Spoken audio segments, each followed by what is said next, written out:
जे सारखौ सासे प्रफेसारखौ गाग्लोबदों होननानै बुङो आसलथे मा जामारा बे गथ'ना? जाथाया जेबो नङामोन जे आङो सासे कमिसनारखौ लोगो हमनो थांदों।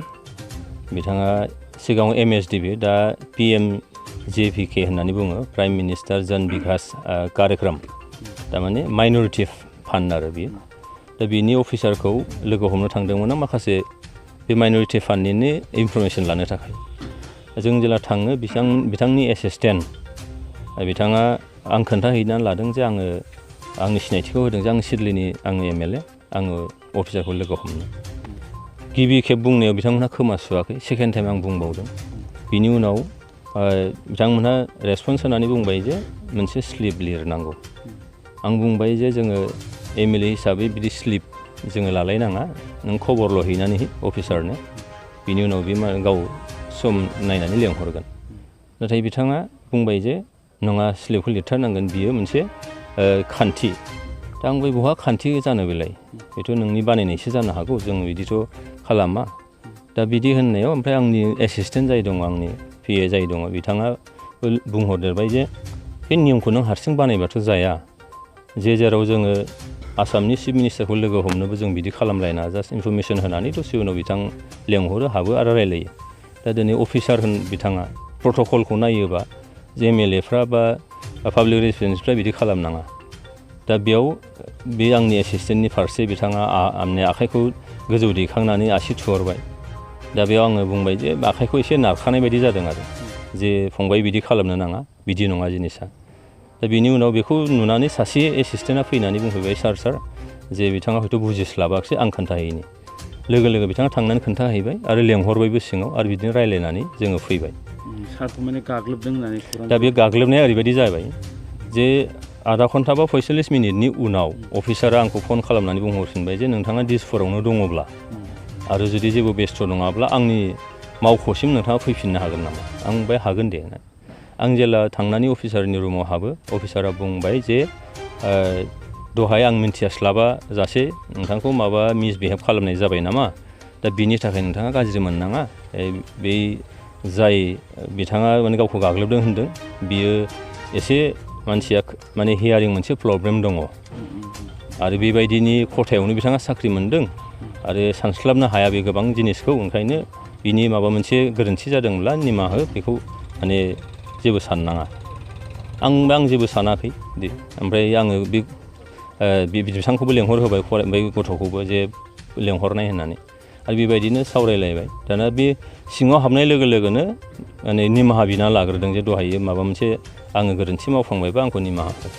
दा अब्ला आं बुंबाय जे जेबो निमाहा बिलायनांगौनि थासारि नङा दे, जिनिसा बुजिलायनायनिसो बाथ्रा, जे आंबो जेबो साना, नोंबो बेखौ लानानै जेबो सिन्था खालामबाय थानो नाङा। दा बेबायदि बुंनाय जादों। बाथ्राया बेखिनियानो, बावनो जोब्बायबो रायलायलायनानै। अफिसाराबो बे माने सासे बे मावख'खौ बुंबाय जे जाबायथ' थिगैनो, आरो गुबुन जेबो खालामनो नांलिया, बा दावराव दावसि माबा मोनसे लाइनसिम जों थांनो नांलिया, बेयावनो जोबनांगौ। दा उनाव मा जाबाय, बे बिथाङाथ' अफिसारनो खोन्थाना लादों जाहैबाय, आंखौ सोबादों, जोबोरैनो गाज्रि रोखोमै बुदों आरिदों। उनाव बिदिथ' जेबो नंखाथारा। उनाव आं जेला फैबाय थायोबा लामायाव खोनाबाय जे ओरै खालामदों, माबा खालामदों, बे मिडियायाव बयबो नुजोब्बाय आरोखि। दा खिन्थु जाथाया बिदि जेबो गैथारा। फुलबारि बान्दो, बे फुलबारिनिनो 1, 2, 3 मोनथाम गामिनि रायजोफ्रा थांनाय बोसोराव नैबे बान्दोआ बायनायनि थाखाय बिथांमोननि दुब्लियाव दै लांग्रा जि बेबस्था, बे बेबस्थाया माने बायनानै थांनानै जोबोद मोनसे रायजो राजाखौ आंखाल खालामदोंमोन, आरो बे बान्दोखौनो ग'हेडआव मावहोग्रोनाय जादों। दा बे बान्दोआ जानाय लोगो लोगोनो देग्लाय फुलबारि 1, 2, 3 बे दरथाम गामिनि रायजो राजाफ्रा बिथांमोननि संसार जानाय बोसोरसे समनि जि मोनसे प्लेनिं, बे प्लेनिंआव बिथांमोनहा दिनै जोबोद मोजां मोनसे जाफुंसारनाय जानो हागोन। मानोना देग्लाय माइखौ जोबोद मोजाङैनो बिथांमोनहा गायनो हाबाय, आरो बिनि थाखाय बिथांमोनहा जोबोद रंजानाय दङ। बेखायनो आं दिनै नैबे फुलबारि बान्दोखौ आङो बेखेवफैदों, आरो बेजों रायजो राजाफ्रा जोबोद मोनसे गोजोननाय फोरमायदों। आरो फैबाय थानाय समाव बेबायदिनो जायगा जायगा माखासे खामानिफोर दङ, जायफोरजों रायजो राजाफ्रा सिदायैनो मोनसे बेनिफिट मोनगोन, बेखौ आङो मिजिंथिदों।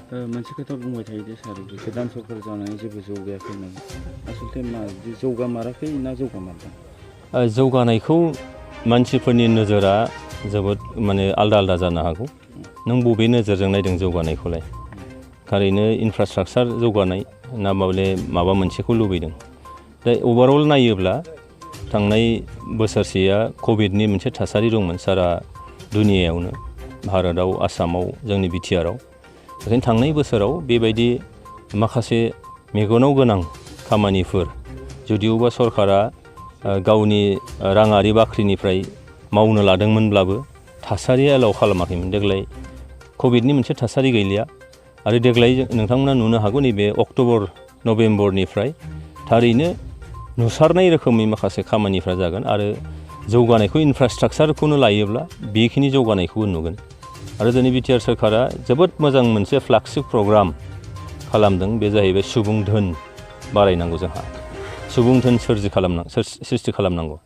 जेरैहाय UPSC एग्जामनि थाखाय बिटिआर ओनसोलनिफ्राय गासै 50 जन जोंनि मेलेम गोनां फरायसाफोरखौ सायख'नानै दाखालि 16 आगस्ट खालि बिथांमोनखौ दिल्लीयाव थिनहरनाय जाबाय सानायक्य UPSC कचिं सेन्टारनि कलाबरेसनाव बिथांमोनखौ फ्रि अफ कस्ट 50 जन फरायसाफोरखौ फोरोंनाय जागोन आरो बे फैगौ बोसोरथामनि थाखाय बे फ्लागशिप प्रग्राम जागोन बिनि उनाव आरोबाव IIT NIT नि इन्जिनियारिं खालामनांगौ दा बेखायनो 50 जन फरायसाफोरखौ बे बिटिआर ओनसोलनिफ्राय सायख'नानै बिथांमोनखौबो क'क्राझारनि डिस्ट्रिक्ट लाइब्रेरि बे जायगायाव माने कचिं होगासिनो दं आरोबाव नै एसे उनाव फैगासिनो दं जोंहा मेडिकेल लाइनाव आरोबाव 50 जन बा 50 जन फरायसा मेलेम गोनां फरायसाफोरखौ सायख'नानै बेयाव आरो कचिं होबावनाय जागोन दा बेजों जों नुदों जे जोंनि देहानि थासारि बा जोंनि ओनसोलाव साब सेन्टारफोर दं डक्टर गैया बे मोनसे थासारि जायजों जोंनि देहाफ्रा मोजाङै जोङो फाहामथाय मोननो हाया